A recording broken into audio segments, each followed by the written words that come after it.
আমি একটি দেশের জন্য সবকিছু দিয়েছিলাম, সেই দেশটি আমাকে কেবল এক ঝুঁকি হিসেবে দেখত। আমি তাদের জন্য রক্ত ঝরিয়েছি, তাদের জন্য হত্যা করেছি।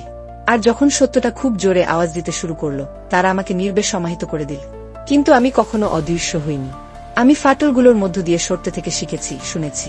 আর এখন যখন বিশ্ব আরেকটি যুদ্ধের ঢেউয়ের ধারে দাঁড়িয়ে আছে, তারা আমাকে ফিরিয়ে আনতে চায়। তোমরা ভেবো তোমরা আলাদা, এভেলিন। ভেবো তোমার হাত আমার চেয়ে বেশি পরিষ্কার। একই সিস্টেমই তোমাকেও গড়ে তুলেছে। মনে করো এটা প্রতিশোধের ব্যাপার, কিন্তু এটা স্পষ্টতার কথা। তোমার কাছে মিথ্যার এক ফাইল আছে। এভেলিন সল্ট কোনো পলাতক নয়, সে রহস্যে মোড়ানো এক ছায়া। যদি সে আবার সামনে আসে, তার মানে সে এমন কিছু জানে যা আমরা জানি না। আর আমরা যদি তাকে নিয়ন্ত্রণ করতে না পারি, সে আমাদের সবার সবকিছু উন্মোচন করে দেবে। প্রতিটি ধাক্কাও, প্রতিটি মিথ্যা, প্রতিটি হত্যার আদেশ, সে সব ইট ভেঙে ইট করে ভেঙে দেবে।